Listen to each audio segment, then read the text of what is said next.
Very few nitrate pictures from the teens era, the silent era, are said to exist today. You read figures anywhere from 80 to 90% of the films made during that period of time no longer exist in any form. We have records that they were made, we have scripts, we have press releases, we have reviews in newspapers of the day, so we know they were made. We know that what they were about, we just don't know what the films are, and we can't see the films any longer.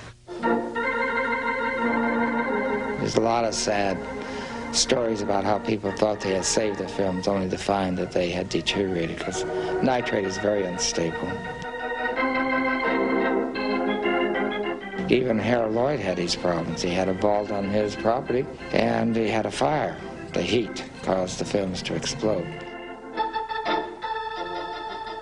The only thing that saved Harold Lloyd's films is that he had loaned out a good portion of his films to the Museum of Modern Art at that time. Otherwise, all his films might have been gone today. I've been seeing films from the age of 5 and a half. My maternal grandparents started me in 1922. First film I ever saw, I regret to say, is a lost one, and it certainly shouldn't be, because Will Rogers was the star of it. It was called One Glorious Day. And I'm sure it'd be one glorious night for me if I ever saw that film again. 90% of the silent films are gone. And the search goes on still today for silent films, and we're still striving to save as many as we can.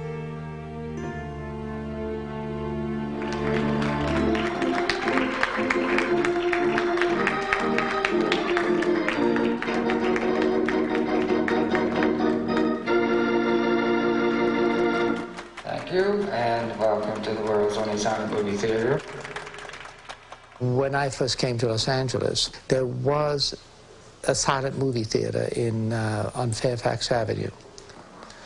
And I used to ask my mother to take me there, so I would see these movies that were, by then, 20 years old, but for the last decade had been held in just low regard. Nobody paid any attention to them, so I was absolutely riveted by those films by Paul Negri and Valentino and Buster Keaton, primarily by Buster Keaton.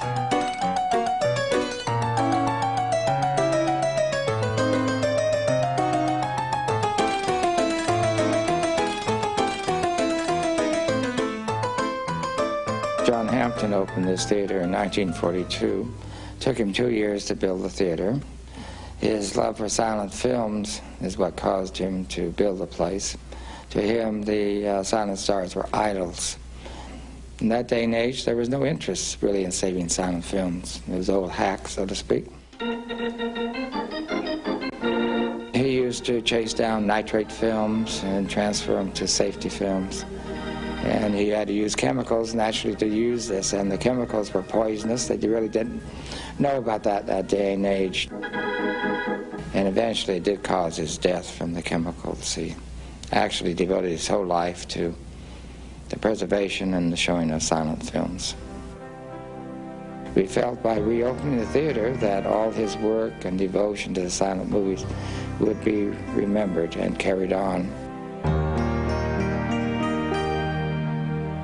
The people who made these films in the silent era, they were special.